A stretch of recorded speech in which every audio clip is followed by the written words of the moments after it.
जो लोग संसार में अनेक दुख भोग रहे हैं, हरि कथा के श्रवण करने और पढ़ने से उन दुखों से मुक्ति पा लेते हैं। इसलिए आप इस पुराण की रचना कीजिए जिसमें हरि कथा का वर्णन हो। जिस तरह मनवांछित वायु चलने से नौका अपने गंतव्य तक शीघ्र पहुंचती है, ठीक उसी प्रकार हरि कथा रूपी अमृत का पान करके मनुष्य अति शीघ्र भव सागर से पार उतर जाता है। जैसा सुख हरि के भजनों से प्राप्त होता है, वैसा सुख इंद्र, वरुण एवं कुबेर आदि देवताओं का चिंतन करने से भी प्राप्त नहीं होता।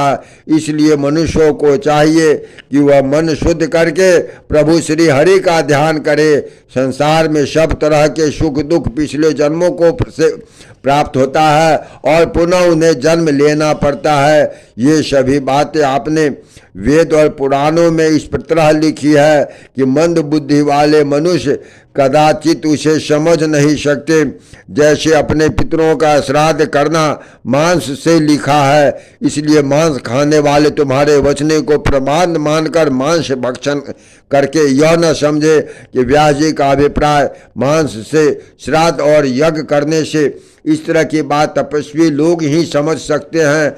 जिस तरह से सरोवर में रहकर हंस दाना नहीं चुगते बल्कि मोती चुगते हैं, कौवा अशुद्ध जगह बैठकर गंदगी खाता है।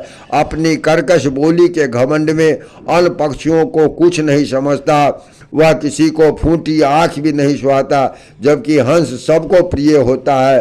ठीक उसी प्रकार हंस रूपी साधु पुरुष को हरि कथा सुनना हितकर लगता है। जो पुराण प्रभु की कथा से रहित हो वह उनको अच्छा नहीं लगता। नारद जी उन्हें समझाते हुए कहने लगे, हे व्यास जी, यही कारण है आपके मन को संतोष नहीं हुआ।